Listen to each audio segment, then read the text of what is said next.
Welcome back friends. Today we will start next lecture on nationalism in India. देखिए first lecture में मैंने आपको nationalism के बारे में कि नेशनलिज्म क्या है, कैसे इंडिया में नेशनलिज्म धीरे धीरे ग्रो किया है, ये सब चीजें अच्छे से बता दी थी और मैं ये होप करता हूँ कि आपने फर्स्ट लेक्चर को अच्छे से सुना है और उसके नोट्स भी बना लिए। ठीक है बेटा, तो हमने लास्ट जो टॉपिक जहाँ पे एंड किया था फर्स्ट लेक्चर कि नॉन कोऑपरेशन मूवमेंट का एक ब्रॉड बेस क्या हो चुका है, तैयार हो चुका है और गांधी जी अब तैयार है एक मास लेवल पे एक नॉन कोऑपरेशन मूवमेंट को स्टार्ट करने के लिए। और 1920 में कलकत्ता कॉन्फ्रेंस में क्या हुआ था कि मुस्लिम लीग, ठीक है, मुस्लिम लीग में मुस्लिम ब्रदर कौन थे? शौकत अली और मोहम्मद अली और गांधी जी यानी कि इंडियन नेशनल कांग्रेस, इन दोनों ने टाई अप किया और नॉन कोऑपरेशन मूवमेंट में एक साथ आने के लिए एग्री हुए।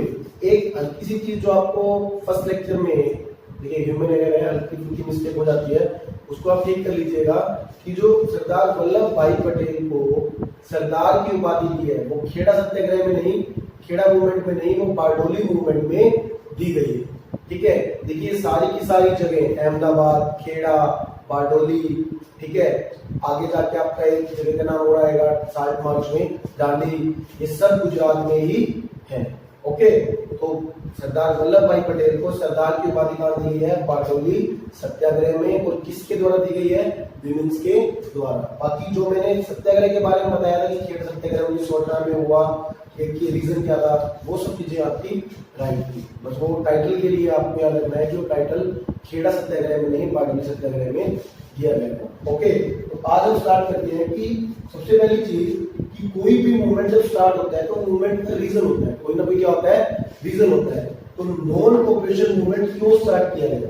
क्यों गांधी जी ने सोचा कि मैं एक मूवमेंट शुरू करता हूँ नॉन कोऑपरेशन, और उन्हें ये यकीन था कि लोग इससे जुड़ेंगे और काफी हद तक ब्रिटिश के खिलाफ मैं एक मास मूवमेंट तैयार कर सकता हूँ। उसका सबसे पहले आप रीजन देखिए कि 1909 में, ठीक है, उन्होंने एक बुक लिखी हिंद स्वराज। बुक का नाम ध्यान दीजिएगा, ये आपसे एक बनवा कर पूछ सकते हैं कि 1909 में गांधी जी ने कौन सी बुक लिखी है? Hind Swaraj, book by Gandhi ji. उन्होंने अपनी बुक में एक रीजन बताया कि क्यों ब्रिटिश इतना इजीली, ठीक है, इंडिया पे कंट्रोल कर पा रहे हैं। उसके बेसिकली दो रीजन है। फर्स्ट रीजन है कि इंडियन जो राजा है जो भी और इंडियन जो पब्लिक है वो क्या कर रहे हैं? ब्रिटिश के साथ कोऑपरेट कर रहे हैं, सहयोग कर रहे हैं। दूसरा क्या है कि इंडियंस ने अपने अंदर से स्वराज की स्पिरिट को, स्वराज का मतलब होता है खुद का राज, we are govern by our self, we are govern by our leaders we are elected and we are govern by them. तो स्वराज की भावना खत्म कर दी है इंडियंस ने अपने अंदर से, और इंडियंस खुद क्या कर रहे हैं? ब्रिटिश को हर जगह कोऑपरेट कर रहे हैं। इन दो रीजन की वजह से ही ब्रिटिश इतना इजीली इंडिया पे कंट्रोल कर पाए। तो अगर हम इन दो चीजों को रिमूव कर दें, यानी अगर इंडियन कोऑपरेशन करना बंद कर दे ब्रिटिश के साथ और इंडियन के अंदर स्वराज की स्पिरिट आ जाए, ठीक है, तो ये दोनों चीजें होते ही ब्रिटिश का हो जाएगा, वीक हो जाएगा। इसीलिए उन्होंने, देखिए, कोऑपरेशन क्या करना है? रिमूव, और कोऑपरेशन को रिमूव करना मतलब नॉन कोऑपरेशन। तो गांधी जी ने सोचा कि मूवमेंट स्टार्ट करेंगे, उसका नाम क्या रखेंगे? Non cooperation movement. और जब हर एक इंडियन, चाहे वो स्टूडेंट हो, चाहे वो लॉयर हो, चाहे वो बिजनेसमैन हो, चाहे वो विमेन्स हैं, ठीक है, हर एक क्लास, ठीक है, चाहे वो लोअर, मिडिल या अपर, जब वो ब्रिटिश का कोऑपरेशन बंद कर देगी तो ब्रिटिश ऑटोमेटिक क्या हो जाएगा? वीक हो जाएगा और इजीली इंडिया से उसे रिमूव कर पाएंगे। ओके फ्रेंड्स, तो अब मैं आपको ये बताने जा रहा हूं कि नॉन कोऑपरेशन मूवमेंट्स के मेन रीजंस क्या थे। कल जो मैंने आपको फर्स्ट लेक्चर दिया था इसमें मैंने आपको अच्छे से चीजें एक्सप्लेन कर दी थी। अभी मैं यहाँ पे ब्रीफ फॉर्म में इनको रिकॉल कर देता हूँ। देखिए reason of non cooperation movement. First आप देखिए खिलाफत इशू। कल मैंने आपको बताया था कि खिलाफत मूवमेंट स्टार्ट हुआ। Khilafat is related to word khalifa. Khalifa is a spiritual head of Muslim in the world, and after first world war British abolished this post, so all the Muslim in the world take it as a insult of their religion. और खिलाफत movement से कौन जुड़े थे? मुस्लिम brothers, Mohammad Ali और Shaukat Ali. Clear? दूसरा reason क्या था? जलियांवाला बाग मैसेकर। ये चीज मैंने आपको कल बताई थी लेक्चर में, अब आप मेरा वो वीडियो देख सकते हैं, ठीक है, डीप में समझने के लिए कि जलियांवाला बाग में क्या हुआ था कि लोग 13 अप्रैल को इकट्ठा हुए थे जलियांवाला बाग में बैसाखी के मेले को एंजॉय करने के लिए। वहां पर मार्शल लॉ लगा हुआ था देश में और जनरल डायर क्या थे उसके हेड, लेकिन लोगों को ये नहीं पता था कि मार्शल लॉ लगा हुआ है और जनरल डायर ने जलियांवाला बाग में निहत्थे लोगों पर गोलियां बरसाई और काफी संख्या में लोग मारे गए। इस मैसेकर से 2 इंडियन लीडर्स जुड़े हुए हैं जिनका नाम आपसे पूछ सकते हैं। वो 2 नाम है सत्यपाल और सैफुद्दीन किचलू। देखिए नाम ध्यान सुनिएगा, जलियांवाला बाग मैसेकर से जो इंडियन लीडर्स जुड़े हुए हैं, one is Satyapal and second Saifuddin Kitchlu. Done, ठीक है। तो first reason Jallianwala Bagh, second reason Khilafat movement. Khilafat से कौन गांधी जी का साथ देने के लिए तैयार हो सकते हैं? मुस्लिम तैयार हो गए। जलियांवाला बाग मैसेकर से पूरी पब्लिक धीरे धीरे किसके अगेंस्ट आ रही है? ब्रिटिश के अगेंस्ट आ रही है। इन दोनों चीजों की वजह से गांधी जी को हिंट हो गया कि एक बहुत बड़ा ब्रॉड बेस तैयार हो चुका है और अब मैं एक मास लेवल पे मूवमेंट क्या कर सकता हूँ? लॉन्च कर सकता हूँ। और गांधी जी इसी वेट में थे कि उन्हें एक ब्रॉड बेस मिले, मैक्सिमम पब्लिक ब्रिटिश के अगेंस्ट आए और क्या हुआ? फिर गांधी जी मूवमेंट स्टार्ट कर देंगे और उन्होंने मूवमेंट को क्या किया? स्टार्ट करने का फैसला ले लिया। अब कोई भी मूवमेंट जब होता है तो उसका कोई ना कोई क्या होता है? मेथड होता है। तो गांधी जी ने क्या मेथड बताए हैं? नेशनल नॉन कोऑपरेशन मूवमेंट के मेथड देखिए। सबसे पहले उन्होंने बोला बायकॉट। देखिए अभी मैंने आपको बताया था पीछे कि उन्होंने अपनी बुक में क्या बोला था, हिंद स्वराज में, कि ब्रिटिश इसीलिए कंट्रोल कर पा रहा है कि हम क्या कर रहे हैं? उसका ऑपरेशन कर रहे हैं। तो ऑपरेशन का उल्टा नॉन कोऑपरेशन है, उसको आप बोल सकते हो बायकॉट। कि हमें क्या करना है? हमें बायकॉट करना है। बायकॉट करने का मतलब हमें रिफ्यूजल करना है, हमें रिफ्यूज करना है किसको? गवर्नमेंट की सर्विसेज, जो ब्रिटिश गवर्नमेंट सर्विसेज दे रही है, चाहे वो सर्विसेज स्कूल्स है, कॉलेज है, कोर्ट्स है, ठीक है, कोई भी सर्विस है, उसे हमें क्या करना है? रिफ्यूज करना है। तो boycott is also a way to represent yourself. Okay, तो बायकॉट करना है। सेकंड चीज आप देखिए, सरेंडर ऑफ गवर्नमेंट टाइटल। ठीक है, गवर्नमेंट अगर मान लीजिए जैसे आप आपने एक वर्ड सुना है कि कोई भी देश फॉरेन कंट्री होती है तो वो एजुकेशन से रिलेटेड डीलिट की एक टाइटल देती है। तो इसी तरह के बहुत सारे टाइटल ब्रिटिश भी देते थे। तो गांधी जी ने बोला कि जितने भी टाइटल, जितने भी सम्मान, जितनी भी चीजें अगर किसी इंडियन को ब्रिटिश ने दिया है तो आप उन टाइटल्स को क्या कर दें? वापिस कर दें। ठीक है, ये भी एक तरह से क्या है? उस गवर्नमेंट का बायकॉट करना। तीसरी चीज कि गांधी जी ने ये बोला कि अगर हम बायकॉट कर रहे हैं, हम क्या कर रहे हैं? Non violence. ठीक है, हम टाइटल वापस कर रहे हैं तो हम क्या कर रहे हैं? Non violence.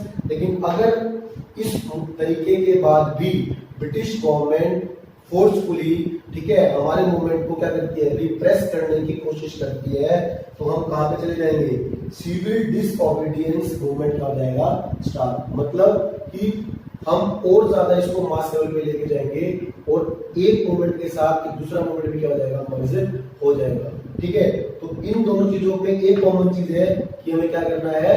Non violence. Clear? चाहे फिर वो बायकॉट हो, सेंटर ऑफ टाइटल हो, बायकॉट के आप तरीके भी देखो कि स्कूल छोड़ देना, कॉलेज छोड़ देना,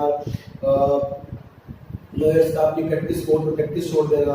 ठीक है, एक बहुत नॉर्मल अभी आपको आगे जाके मैं डीप में बताऊंगा कि जैसे नाई धोबी बंद। एक वर्ड क्या था? नाई धोबी बंद। इसमें मतलब क्या है कि जो नाई है, ठीक है, जो बार्बर्स हैं, धोबी हैं, ना कोई भी बार्बर किसी भी ब्रिटिश को कोई सर्विस नहीं देगा, कोई भी धोबी किसी ब्रिटिश के कपड़े साफ नहीं करेगा। तो वो सब क्या है? वो एक तरीका है अपना विरोध जताने का। ओके ओके फ्रेंड्स, तो फाइनली क्या हुआ? दिसंबर 1920, देखिए डेट आप जान लीजिएगा, दिसंबर 1920 में कांग्रेस का मीटिंग कहां पे हुआ? नागपुर में। देखिए 1920 के अंदर 2 बार मीटिंग हुई है। वैसे एनुअली एक बार होती है, लेकिन 1920 में मीटिंग कितनी बार हुई है? 2 बार। ठीक है, कलकत्ता में हुई। कलकत्ता में जो मीटिंग हुई उसके अंदर क्या किया है? उसके अंदर मुस्लिम लीग के साथ गांधी जी ने टाई अप किया कि हम लोग मिलकर नॉन कोऑपरेशन मूवमेंट में पार्टिसिपेट करेंगे। और उसी ईयर में दिसंबर 1920 के अंदर का इंडियन नेशनल कांग्रेस की एक और मीटिंग हुई और नॉन कोऑपरेशन मूवमेंट को ऑफिशियली क्या किया, non cooperation movement adopted by Congress. Non cooperation movement को ऑफिशियली कांग्रेस ने क्या कर लिया, एडॉप्ट कर लिया। और फाइनली नॉन कोऑपरेशन मूवमेंट जनवरी 1921 में स्टार्ट हो गया। देखिए 3 डेट बहुत इंपॉर्टेंट है कि नॉन कोऑपरेशन मूवमेंट को किस सेशन में मुस्लिम लीग के साथ जोड़ने की बात हुई है, कलकत्ता के अंदर 1920 में। किस सेशन में एडॉप्ट किया है कांग्रेस ने, नागपुर सेशन में दिसंबर 1920 में। और फाइनली स्टार्ट कब हुआ है, जनवरी 1921 में। डन। अब जब ये मूवमेंट स्टार्ट हुआ तो कैसे कैसे अलग अलग जगह पे लोगों ने इसमें पार्टिसिपेट किया, कितना पार्टिसिपेट किया, किन लोगों ने इसका बाइकाट किया, किन्होंने इसको सहयोग दिया, ये सब मैं अब आपको 1 बाय 1 बताने जा रहा हूँ। ठीक है, ध्यान दीजिए। सबसे पहला पॉइंट है द मूवमेंट इन टाउन्स। सबसे पहले ये देखा गया कि टाउन्स के अंदर, शहरों के अंदर कितना इस मूवमेंट को सपोर्ट मिलने वाला है। शहरों के अंदर इस मूवमेंट को अच्छा सपोर्ट मिला, क्यों? देखिए उसमें अभी जब हम नॉन कोऑपरेशन के मेथड कर रहे थे तो उसमें एक बटन लिखा था बाइकाट, कि गांधी जी ने क्या कहा कि स्कूल्स कॉलेज का क्या करना है, बाइकाट करना है। लॉयर्स को कोर्ट का क्या करना है, बाइकाट करना है। जितने भी इंडियन बिजनेसमैन हैं उन्हें, जितने भी फॉरेनर्स सामान है उसको क्या करना है, बाइकाट करना है। और स्वदेशी का क्या करना है, यूज करना है। हुआ भी ऐसा, स्कूल का बाइकाट हुआ, कॉलेजेस का बाइकाट हुआ, टीचर्स ने अपनी जॉब्स को छोड़ दिया। ठीक है, बिजनेसमैन ने फोकस किया इंडियन, ठीक है, प्रोडक्ट्स पे, फॉरेन प्रोडक्ट्स को बाइकाट किया। बट यहाँ पे एक प्रॉब्लम है, ठीक है, जो पार्टिसिपेशन हुआ ये टाउन्स में बाइकाट के द्वारा, ये बहुत ज्यादा सक्सेसफुल नहीं हुआ। उसका रीजन ये था कि स्कूल कॉलेजेस मैक्सिमम किसके थे, ब्रिटिश के। तो जितने भी स्टूडेंट्स ने वो स्कूल कॉलेजेस को छोड़ा, उनके पास अदर ऑप्शंस नहीं थे। तो वो थोड़े टाइम बाद ही वापस कुछ स्कूल कॉलेज उन्होंने क्या कर लिया, ज्वाइन कर लिया। उसी तरह देखिए फॉरेनर कपड़े का बाइकाट तो कर दिया, बट खादी उस टाइम क्या था, ठीक है, मशीनरी इतना हमारा डेवलप नहीं था, तो खादी क्या थी, बहुत ज्यादा महंगी, गरीब लोगों की पहुंच से वो कपड़ा बाहर था। तो जो खादी है एक तो वो महंगी है, दूसरा हाथ से बना रहे हैं तो वो इजीली अवेलेबल भी नहीं है। तो इसीलिए कपड़ों से जो बाइकाट करना था वो ज्यादा देर तक नहीं चला। स्कूल कॉलेज कोर्स का जो बाइकाट हुआ वो ज्यादा देर तक नहीं चला, और टाउन में ये धीरे धीरे मूवमेंट क्या हुआ, डाउन आ गया। अब हम चलेंगे थोड़ा सा कंट्री साइड, मतलब विलेजेस की तरफ की पीजेंट्स या लोअर क्लासेस, उनका क्या रिस्पॉन्स था। पीजेंट्स में आप देखिए कि जो अवध, यूपी जो आपका स्टेट है अवध, अवध में मेनली पीजेंट्स, ठीक है, क्योंकि आप स्टार्टिंग से देखेंगे कि यूपी का मेनली जो बिजनेस रहा है वो क्या रहा है, फर्स्ट प्राइमरी सेक्टर वो एग्रीकल्चर में ही ज्यादा फोकस कर रहे हैं। ठीक है, तो अवध में क्या था कि किसानों के साथ बहुत ज्यादा भेदभाव किया जाता था। अवध के किसानों से रेवेन्यू के नाम पे बहुत ज्यादा टैक्स लिया जाता था, और फेलियर होने पे, क्रॉप फेलियर होने पे भी उन्हें किसी भी तरह की छूट नहीं दी जाती थी।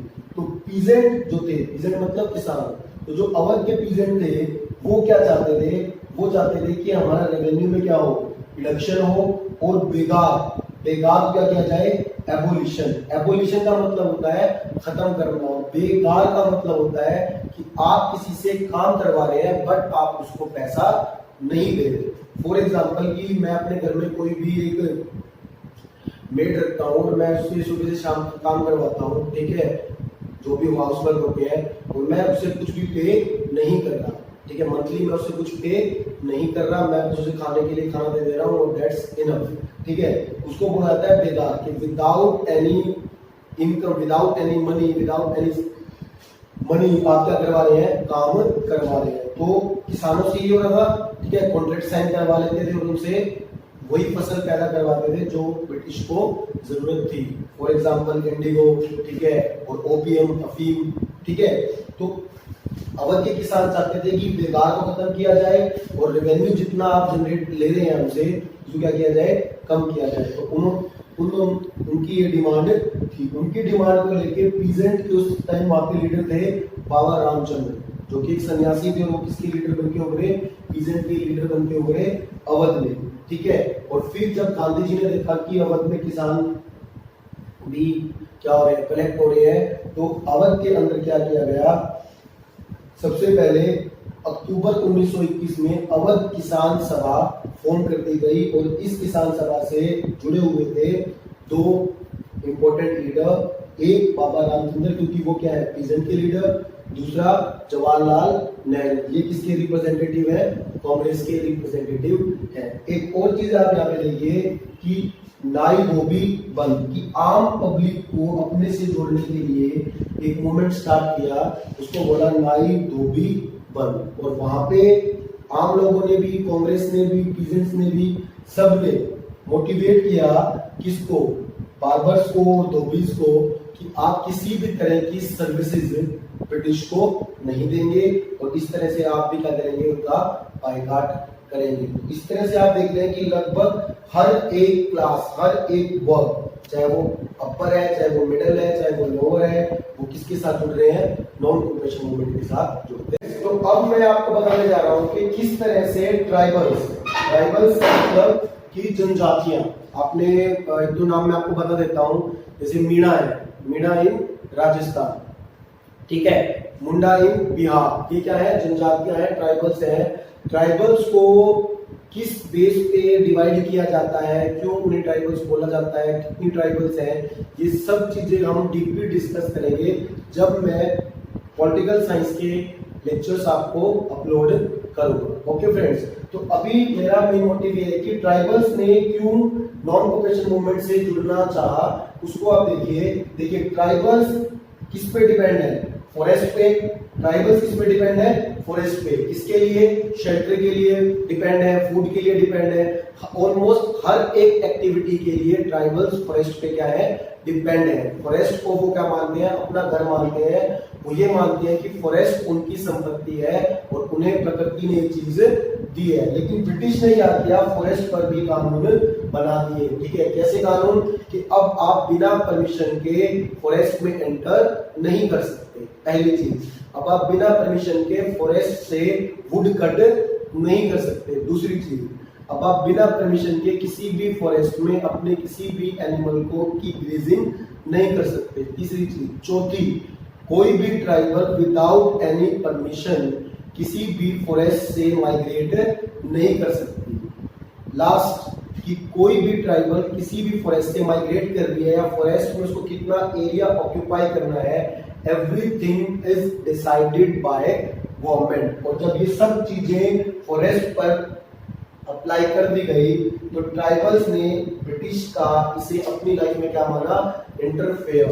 और ट्राइबल्स किसके अगेंस्ट हो गए, ब्रिटिश के अगेंस्ट हो गए। इसी टाइम पे एक लीडर है अल्लूरी सीतारमन राजू, जो मेनली कहां से लीड कर रहे थे, आंध्र प्रदेश से। ये ट्राइबल लीडर है और इन्होंने काफी हद तक ब्रिटिश को नुकसान पहुंचाया और काफी हद तक ये इस एरिया में, आंध्र प्रदेश के एरिया में ब्रिटिश का बायकॉट करने में सफल रहे। लेकिन इनका तरीका थोड़ा सा अलग था, ये नॉन वायलेंस को अप्लाई नहीं कर रहे। देखिए ट्राइबल्स हैं, ठीक है, तो वो नॉन वायलेंस जुड़े हैं नॉन कॉर्पोरेशन से, बट उनका तरीका क्या है, नॉन वायलेंस नहीं है। तो अल्लूरी सीतारमन राजू का तरीका क्या था, गुरिल्ला वॉर।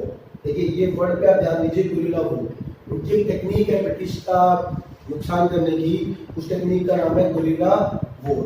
जो गुरिल्ला वॉर टेक्निक है वो डेवलप किसने की थी, वो डेवलप की थी और सबसे बेस्ट तरीके से यूज किया था मराठास ने। तो मराठा में छत्रपति शिवाजी ने। अगर आप याद रखें कि गुरिल्ला टेक्निक को इंट्रोड्यूस किसने किया है, छत्रपति शिवाजी ने। Marathas belonging from Maharashtra. Okay, तो गुरिल्ला वाली नीति ही यूज की किसने, अल्लूरी सीतारमन राजू ने, जो कि आंध्र प्रदेश से लीड कर रहे हैं और ट्राइबल्स के एक बहुत बड़े क्या है लीडर है। एक्चुअली गुरिल्ला वॉर में होता क्या है कि बेटा छोटी छोटी टुकड़ीज में, यानी कि मान लीजिए फॉर एग्जांपल कि 60 पर्सन है, ठीक है, तो 20% की तीन क्या बना देंगे, टुकड़ियां बना देंगे, तीन ग्रुप बना देंगे और वो तीन ग्रुप क्या करेंगे, एक साथ अटैक नहीं करेंगे, ठीक है, वो रुक रुक कर अटैक करेंगे। मान लो कि एक ग्रुप ने अटैक किया, ठीक है, अब वो ग्रुप रुक गया, दूसरी साइड से दूसरे ग्रुप ने अटैक किया, फिर दूसरा ग्रुप रुक गया, फिर तीसरे ग्रुप ने अटैक किया, डिफरेंट डायरेक्शन से ये ग्रुप्स की फॉर्म में, छोटे छोटे ग्रुप्स की फॉर्म में अटैक करेंगे।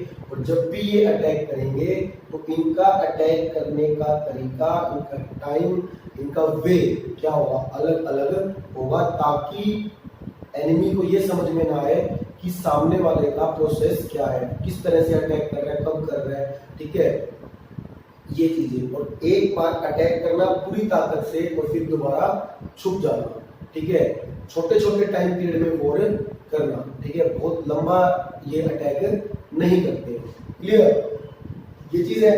अब आप देखिए कि ट्राइबल जुड़ चुका है, उसके अलग रीजंस है, पीजेंट जुड़ चुका है, उसके अलग रीजंस है, स्कूल कॉलेज स्टूडेंट टीचर्स वो सब जुड़ चुके हैं, उनके अलग रीजंस है, नाई धोबी जुड़ चुके हैं, उनके अलग रीजंस है।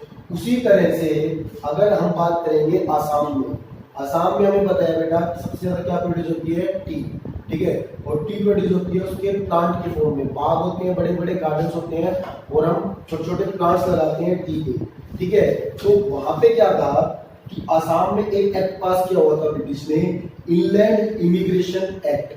कब पास किया है, 1859 में। देखिए इस एक्ट का मतलब ही क्या है, इनलैंड, इनलैंड इमिग्रेशन, इनलैंड मतलब अंदर, तो कोई भी वर्कर विदाउट परमिशन गार्डन को छोड़कर, टी गार्डन को छोड़कर बाहर नहीं जा सकता। फॉर एग्जांपल मान लीजिए कि 5 साल का 10 साल का कॉन्ट्रैक्ट साइन कर लिया, तो आप 10 ईयर तक अपने घर जा नहीं सकते विदाउट एनी परमिशन। इस वजह से वो टी वर्कर, ठीक है, बहुत ज्यादा क्या थे, परेशान, उनके वर्किंग आवर फिक्स नहीं थे, उन्हें घर जाने नहीं दिया जा रहा था, ठीक है, उन्हें कोई अच्छी सोशल फैसिलिटी नहीं मिल पा रही थी। इन सब चीज की वजह से वो बहुत ज्यादा क्या थे, ब्रिटिश के अगेंस्ट थे। और जैसे ही नॉन कोऑपरेशन मूवमेंट स्टार्ट हुआ तो उन्हें एक फीलिंग आई कि अगर हम गांधी जी के साथ जुड़ जाते हैं और इन फ्यूचर गांधी राज आता है तो क्या होगा, तब हम लोग क्या कर पाएंगे, अपने गांव में, अपने घर के आसपास हमें खुद की जमीनें मिल पाएंगी। देखिए रीजन उनका क्या है, उनके लिए फ्रीडम का मतलब है अपने गांव में खुद की जमीन मिलना, ठीक है। उन्होंने सोचा कि ऐसा होगा, इसलिए उन्होंने एक वर्ड वहां पे इन्वेंट किया कि नॉन कोऑपरेशन मूवमेंट से जुड़ने का मतलब है अपने गांव, अपने घर पहुंच जाना, अपनी जमीनों का मालिक बन जाना। तो उन्होंने इसे क्या बोला कि नॉन कोऑपरेशन मूवमेंट आगे जाके क्या ले आएगा, स्वतंत्र भारत बना देगा। यहाँ पे एक चीज ध्यान दीजिए, यहाँ स्वतंत्र भारत का मतलब ये नहीं है कि पूरे देश को ब्रिटिश से आजाद कर देना। यहाँ स्वतंत्र भारत का मतलब उन वर्कर के लिए क्या है कि अपने गांव, अपने घर में पहुंच जाना, ठीक है, और अपने गांव में ही जमीनों, जो जमीनें ब्रिटिश के अंदर है, उन जमीनों का खुद क्या बन जाना, मालिक बन जाना, मतलब कंप्लीटली क्या हो जाना, उनसे फ्री हो जाना। इस तरह से आप देख रहे हैं कि हर एक वर्ग क्या हो रहा है, गांधी जी के मूवमेंट से जुड़ता जा रहा है। जब पूरे देश को ये बिलीव हो गया कि अब हर एक क्लास जुड़ रही है, तो ये मूवमेंट एक स्टेप पे आके ब्रिटिश को कंप्लीटली क्या कर देगा, इंडिया से बाहर कर देगा। बट इसी बीच क्या होगा, फरवरी 1922 में, डेट ध्यान दीजिएगा, फरवरी 1922 में एक जगह है आपकी चौरा चौरी, ठीक है, क्या जगह का नाम है, चौरा चौरी। ये जगह प्रेजेंटली आपकी गोरखपुर यूपी में, ठीक है, गोरखपुर यूपी। गोरखपुर आपको ध्यान रहेगा क्योंकि जो प्रेजेंट सीएम है योगी आदित्यनाथ, वो भी किससे बिलोंग करते हैं, गोरखपुर से, ठीक है। तो गोरखपुर यूपी में जो जगह है चौरी चौरा, वहां पे फरवरी 1922 में एक भीड़, ठीक है, एक भीड़ के ऊपर पुलिस ने क्या किया, अटैक किया, और गुस्साई भीड़ ने क्या किया, उस पुलिस स्टेशन में आग लगा दी, जिससे नियर अबाउट 9 या 10 पुलिस वाले क्या हो गए, जलकर मर गए। अब आप एक चीज ध्यान दीजिए, जब मैंने आपको बताया था कि चाहे गांधी जी ने खेड़ा मूवमेंट किया हो, अहमदाबाद में मूवमेंट किया हो, चंपारण में किया हो, सब में कॉमन क्या था, नॉन वायलेंस। लेकिन यहाँ पे क्या हुआ है, वायलेंस। तो गांधी जी ने उस घटना की वजह से, उस वायलेंस की वजह से इस मूवमेंट को वहीं पे रोककर मूवमेंट को वापस ले लिया, जिस वजह से पूरे देश के अंदर एक निराशा की लहर भी फैल गई कि बिल्कुल हम एज पॉइंट पे थे ब्रिटिश को बिल्कुल खत्म करने के। तो गांधी जी ने मूवमेंट क्या ले लिया, वापस ले लिया। ओके फ्रेंड्स, तो आज मैंने जितना बताया और कल जो फर्स्ट लेक्चर था, ठीक है, इन 2 लेक्चर्स में नॉन कोऑपरेशन मूवमेंट से जुड़े हुए हम हर चीज क्लियर कर चुके हैं। मैं उम्मीद रखता हूं कि आपको काफी अच्छे तरह से ये चीजें समझ में आई होगी, ठीक है। तो उससे जुड़े रहने के लिए मैक्सिमम से मैक्सिमम आप लाइक कीजिए, सब्सक्राइब कीजिए, ताकि आप और भी वीडियोस आपको मिल पाए। इसी का बेटा पार्ट 3, ठीक है, वो आज शाम तक या कल तक अपलोड हो जाएगा। और उस पार्ट 3 के अंदर हम अनदर नेक्स्ट जो मूवमेंट है that is civil disobedience movement, ठीक है, कि सिविल डिसओबीडियंस मूवमेंट कैसे स्टार्ट हुआ, सिविल डिसओबीडियंस मूवमेंट से related round table conference first, second, third, Gandhi Irwin pact, ठीक है, ये सब चीजें हम क्या करेंगे डीपली मैं उसे एक्सप्लेन करूंगा और आपको हर एक रीजन पता होगा कि कोई चीज कोई एक्शन क्यों हुआ है। आपने साइंस में पढ़ा है कि every action response or reaction, तो एक्शन क्या हुआ, रिएक्शन क्या हुआ, सिविल डिसोबीडियंस मूवमेंट क्यों स्टार्ट हुआ, कौन उससे जुड़ा, क्यों वो फेल हुआ, everything in explain in next lecture. तो आप जुड़े रहें, मैक्सिमम से मैक्सिमम लाइक करें, सब्सक्राइब करें, अपने दोस्तों को भी लिंक शेयर करें ताकि वो भी इससे फायदा उठा। Thank you.